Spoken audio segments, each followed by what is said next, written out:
መንግስት አብይ አህመድ በህዝብ ተወካዮች ምክር ቤት በነበረው መርሃ ግብር ላቀረበው ክስ ምላሽ ሰጠ።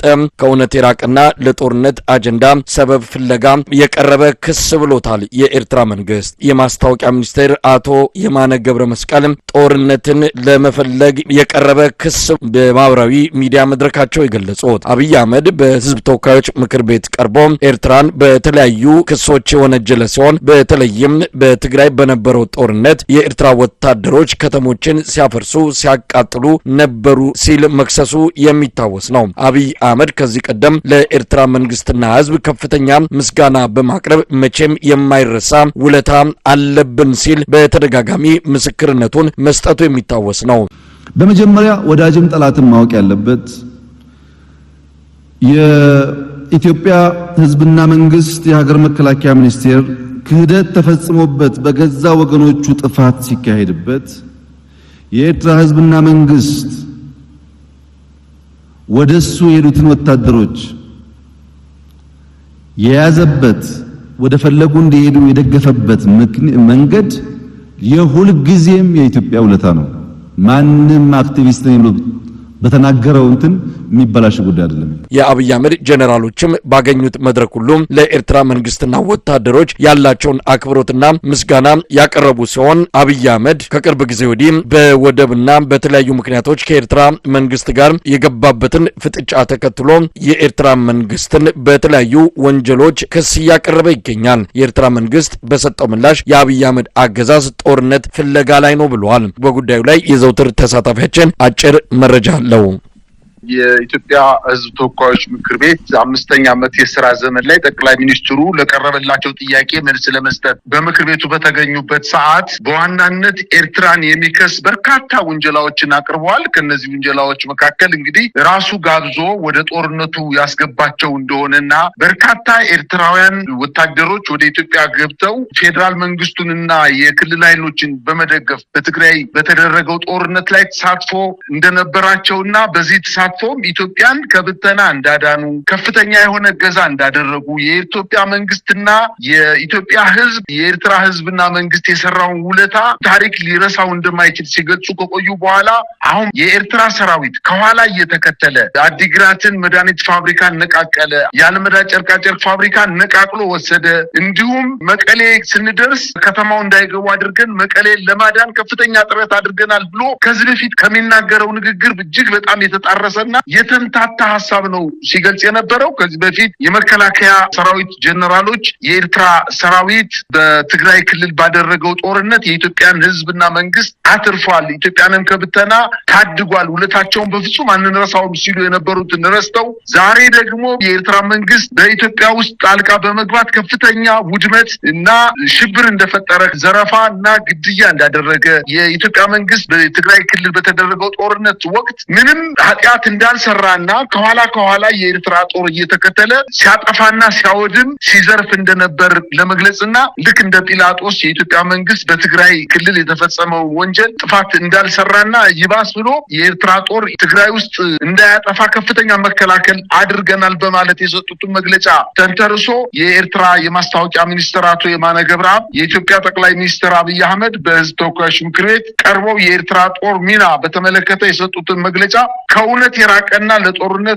አጀንዳ ሰበብ ፍለጋ እያቀረቡ እንደሆነ ገልጸዋል። እንግዲህ ሚኒስትሩ በማህበራዊ ትስስር ገጻቸው ላይ በኢትዮጵያ መንግስት በኩል አሁን እየቀረበ ያለው ክስ ወደ ጦርነት ለመሄድ ከፍተኛ ዝግጅት እየተደረገ ጠብ ያለሽ በዳቦ እንደሆነ ጠቅሰዋል። አንዳንድ ምሳሌዎችንም የሰጡት በተለይ የወደቡን ጉዳይ የተዘጋ ፋይል ነው በማለት የማስታወቂያ ሚኒስትሩ እየገለጹ ቢገኙም ነገር ግን የኢትዮጵያ መንግስት በባሌም ሆነ በቦሌ ኢትዮጵያ ከቀይ ባህር ርቃ የምትቀርበት አይኖርም በማለት የእስራኤልና የጎላን ኮረብታዎችን አያይዘው የጎላን ኮረብታ ለእስራኤል እጅግ በጣም ወሳኝ በመሆኑና በጉልበት የያዘችውን ምሳሌ በመጥቀስ ኢትዮጵያ በጉልበት የወደቡን ጉዳይ እንደምታጠናቅቅና እንደምታጠቃልል እየገለጹ ይገኛሉ። ነገር ግን የማነ ከፍተኛ ተቃውሞ አንስተዋል። ይሄ ጠቅላይ ሚኒስትሩ በፓርላማ ተገኝተው የሰጡት ትንታኔ ከእውነት የራቀ ብቻ ሳይሆን የኤርትራን ህዝብና መንግስት ውለታ የረሳ ነው በማለት ነው መግለጫቸውን የሰጡት። የመጣውን የሰላም እጦት ተከትሎ ተከትሎ የተለያዩ የምዕራብ ሀገራት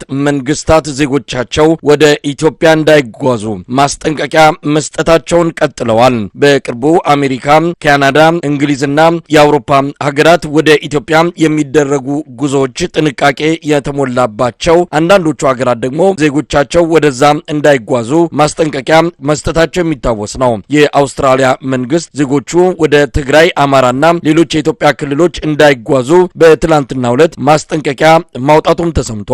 በኢትዮጵያ እየተስፋፋ ያለው ስርዓት አልበኝነት፣ ጦርነትና በአጠቃላይ የሰላም እጦት የውጭ ሀገር ዜጎች ደህንነት እንዳይሰማቸው እንዳደረገ ነው መረጃዎች የሚያመለክቱት። በቅርቡ 2 የቱርክ ዜጎች በደቡብ ኢትዮጵያ መገደላቸውን ተከትሎ በርካታ ሀገራት ወደ ኢትዮጵያ የሚደረጉ ጉዞችን ጥንቃቄ የተሞላው እንዲሆን እያሳሰቡ ይገኛሉ።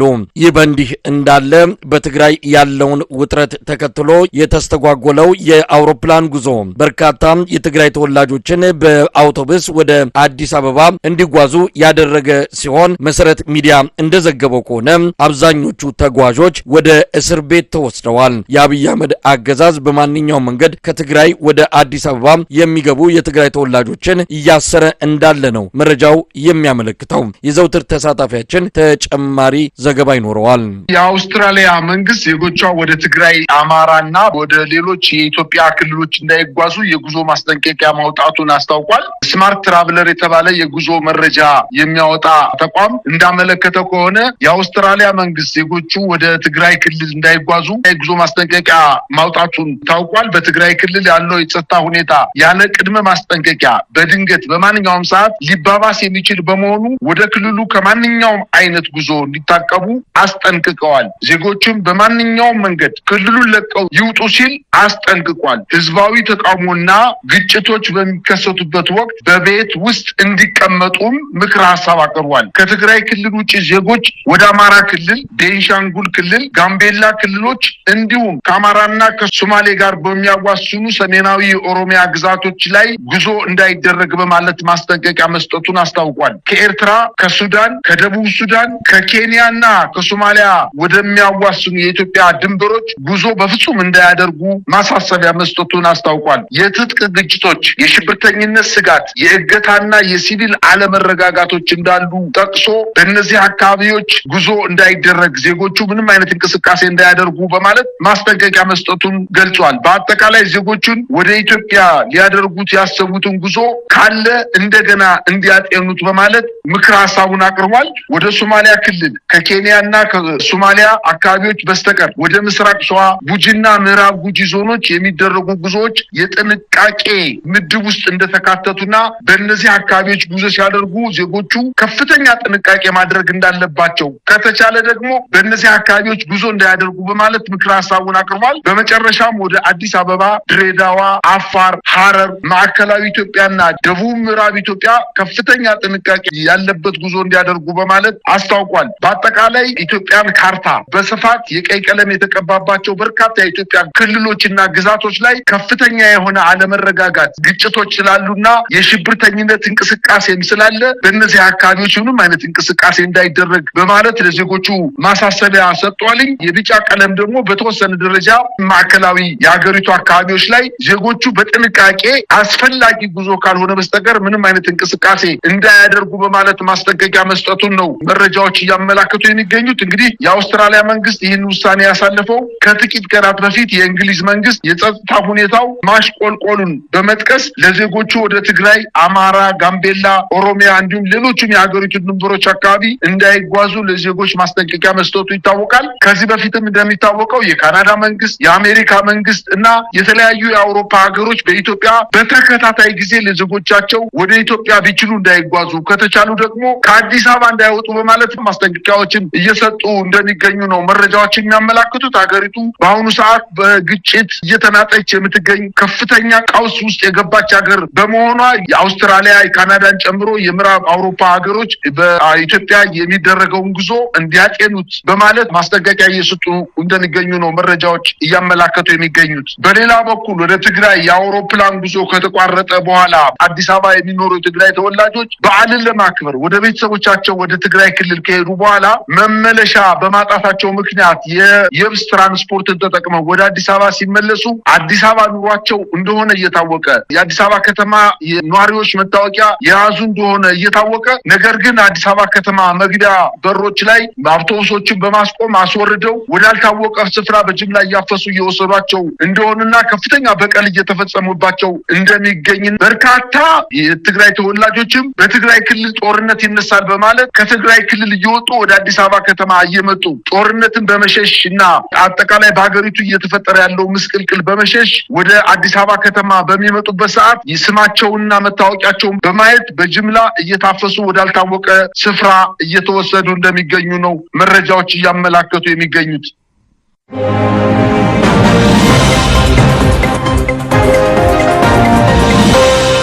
የአማራ ፋኖ ብሔራዊ ንቅናቄ በተለያዩ የአማራ ቀጠናዎች በርካታ ውጊያዎች መደረጋቸውን አስታወቀ።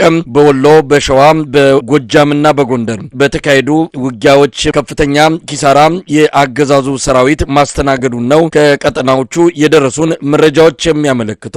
በሌላ በኩል የአብይ አህመድ አገዛዝ በበቀል እየወሰደው ያለው እርምጃም እንደዚሁ ቀጥሏል። በባህር ዳር አንድ የሕክምና ባለሙያ መገደሉም ተሰምቷል። ከቅርብ ጊዜ ወዲህ የአማራ ተወላጅ የሆኑ የሕክምና ዶክተሮች በአገዛዙ ሰራዊት እየተገደሉ መሆናቸው ለብዙዎች አስደንጋጭ ሆኖ እየተሰማ ያለ ጉዳይ ሆኗል። በስካሁንም 6 ዶክተሮች መገደላቸውን ነው ያገኘነው መረጃ የሚያመለክተው። ይህ በእንዲህ እንዳለ የአማራ ፋኖ ብሔራዊ ንቅናቄ የአንድነት ምስረታውን አስመልክቶ አመራሮቹ ለመገናኛ ብዙሃን መግለጫ ሰጥተዋል።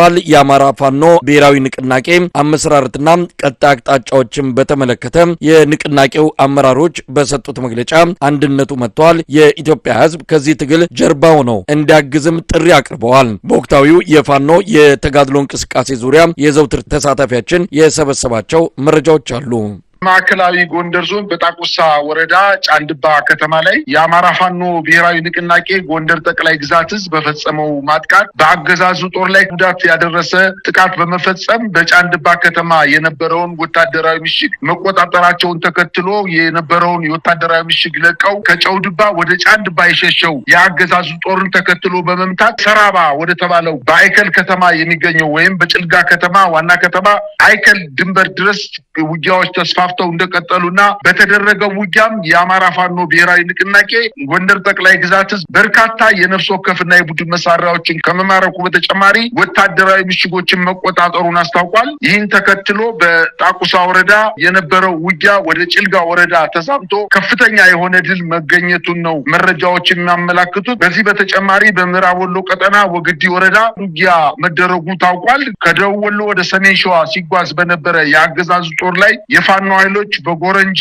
ኢላላና አጋምሳ በተባሉ ቦታዎች ላይ በፈጸሙት የማጥቃት እንቅስቃሴ በአገዛዙ ጦር ላይ ድል መቀዳጀታቸውንና በርካታ የሰራዊቱን አባላት መግደላቸውንና የነፍስ ወከፍና የቡድን መሳሪያዎችን መማረካቸው። በዚሁ ቀጠናም ከላሊበላ ወደ ጋሸና ሲጓዝ በነበረ የአገዛዙ ጦር ላይ የፋኖ ኃይሎች ድብኮ ከተባለችው ከተማ ላይ የደፈጣ ጥቃት በመፈጸም በድብኮ ከተማ ላይ ሲደርስ የአገዛዙ ጦር መጥተው ክፉኛ እንዳሽመደመዱት ለማወቅ ተችሏል። እንግዲህ በዚህ ቀጠና በርካታ የሆኑ ውጊያዎች እየተደረጉ ሲሆን የሰራዊቱ አባላት ስንቅና ትጥቅ ለመቀባበል ከአንድ ከተማ ወደ አንድ ከተማ እንቅስቃሴ በሚያደርጉበት ሰዓት የአማራ ፋኖ ብሔራዊ ንቅናቄ የተለያዩ ኮሮችና እዞችና ሻለቃና ሻምበሎች በጋራ በመቀናጀትና በመናበብ ከህብረተሰቡ መረጃ በመሰብሰብ ከፍተኛ ኪሳራ እያደረሱበት እንደሚገኙ ታውቋል። በምስራቅ ጎጃም አካባቢ የአማራ ፋኖ ብሔራዊ ንቅናቄ ከደንበጫ ከተማ በቅርብ ርቀት ከምትገኘው ዋድ ኢየሱስ የጀመረው የማጥቃት እንቅስቃሴ እስከ ደንበጫ ከተማ ዘልቆ በመግባት 15 የአገዛዙ ጦር መደምሰስ መቻላቸውን የቴዎድሮስ 109ኛ ኮር 99ኛ ክፍለ ጦር አስታውቋል። እንዲሁም በባህር ዳር ዙሪያ የፋኖ ኃይሎች በከፈቱት ውጊያ ወደ ጭምባ ሲጓዝ የነበረው የአገዛዙ ጦር ኢጎዳ በተባለው ቦታ ላይ የፋኖ ኃይሎች ጠብቀው በመምታት ከፍተኛ ጉዳት እንዳደረሱበት ለማወቅ ተችሏል። እንዲሁም ጎንደርና በጎጃም የአገዛዙ ወታደራዊ አመራሮች የተገደሉበት ከባድ ከባድ ውጊያ ተከፍቶ መዋሉና በተለይ በማዕከላዊ ጎንደር አለፋ ወረዳ ወኩ ገልገል ቀበሌ ላይ የፋኖ አራቱም ክፍለ ጦሮች በጋራ ባደረጉት ማጥቃት በቋራ ወረዳ እንዲሁም በሙር ከተማ ዶቅኒት በተባለ ቦታ ላይ ከሌሊቱ 9 ሰዓት እስከ ንጋቱ 2 ሰዓት በተደረገው ውጊያ በቡድን መሳሪያ የታገዘ ከፍተኛ ውጊያ መደረጉን ታውቋል። እንግዲህ አገዛዝ ጦር ከሻውራና ከአጸደ ማርያም ተነስቶ ጋዝጌ የተባለውን ቀበሌ ለመቆጣጠር ከፍተኛ እንቅስቃሴ ሲያደርግ ወኩ ገልገል ከተባለ ቦታ ላይ የፋኖ ኃይሎች ደፈጣ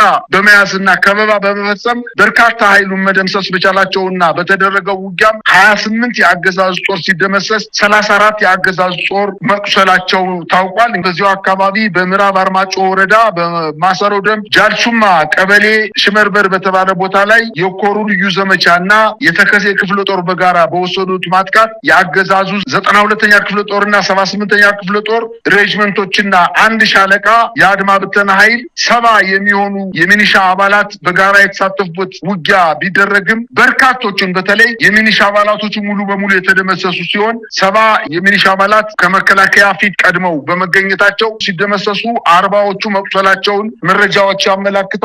በሰሜን ወሎም እንዲሁም መቄት ወረዳ የአማራ ፋኖ ብሔራዊ ንቅናቄ ቴዎድሮስ እዝ እና ሚኒሊክ እዝ በጋራ ባደረጉት ውጊያ ከ39 በላይ የአገዛዝ ጦር መገደላቸውንና ከፍተኛ ድል ማግኘታቸውን የፋኖ ኃይሎች አስታውቀዋል። እንዲሁም በከለላ ወረዳ ከቲርቲራ ወደ ሻፊ ሲጓዝ በነበረ የአብይ ጦር ላይ የፋኖ ኃይሎች በከፈቱት ውጊያ በርካታ የሚኒሻ አባላት መገደላቸውን ታውቋል። እንዲሁም በትናንትናው ዕለት በጎንቻ ሲሶ እነሴ 74ኛ ክፍለ ጦር ለመክበብ ከግንዶይን ከተማ የተነሳው የአገዛዝ ጦር ጭርማ በተባለ ቦታ ላይ ያልተጠበቀ ጥቃት ደርሶበት አብዛኛው ሰራዊቱ መደምሰሱንና አስክሬን ማንሳት ባለመቻሉ ከመርጦ ለማርያም ከተማ ተጨማሪ ኃይል መጥቶ የወደቁትን አስክሬን አንስቶ ወደ መጣበት ወደ ግንዶይን ከተማ መሸሸቱን ለማወቅ ተችሏል። እንግዲህ በሰሜን ሸዋም እንደዚሁ የአገዛዙ ጦር በርካታ ኃይል አስገብቶ የጸረ ሰላም ኃይሎችን ለማጽዳት በሚል ሰበብ የኔትወርክ ማቋረጥ እንዲከሰት አድርጓል። የፋኖ ኃይሎች ግን የመንግስት ታጣቂዎች የጠለፏቸውን የኦሮሞ ተወላጅ 7 የኦሮሞ ተወላጆችን በውጊያ በማስለቀቅ ወደ ቤተሰቦቻቸው በሰላም እንዲቀላቀሉ ማድረጋቸውን አስታውቀዋል። ይህ በእንዲህ እንዳለ በተደጋጋሚ ጊዜ በባህር ዳር ከተማና በዙሪያዋ ታዋቂ ግለሰቦችን፣ ምሁራንን፣ የሕክምና ባለሙያዎችን ከቤተሰቦቻቸው ነጥለው በመውሰድ ቀበሌ 14 ጉዶ ባህር አባይ ማዶ ቤዛዊት ቤተመንግስት አካባቢ እየወሰዱ በመግረፍ ለሊት እያወጡ በፍጥኛ አስረው እየረሸኑ ማን እንደረሸናቸው እንኳን እንዳይታወቅ በሌሊት አስክሬናቸውን ቀበሌ 14 አባይ ማዶ ቤዛዊት አካባቢ እየጣሏቸው እንደሚገኙ በርካታ ሚዲያዎች ከዚህ በፊት የጠቀሱ እንደሆነ ይታወቃል። በሚያሳዝን ሁኔታ ዶክተር ጸጋው ስሜ የተባለ በአማራ ክልል ጤና ቢሮ የስራ ባልደረባ የነበረ በአገዛዙ ጦር ዩኒፎርም በለበሱ አባላቶቹ ከሚሰራበት ቦታ አፍነው በመውሰድ ቤዛዊት ተብሎ በሚጠቀሰው የመከላከያ የጦር ካምፕ በመውሰድ ከጠዋቱ 4 ሰዓት ከወሰዱት በኋላ ገለው በ9 ሰዓት ቤቱን መጣው የፈተሹት ሲሆን በቤቱ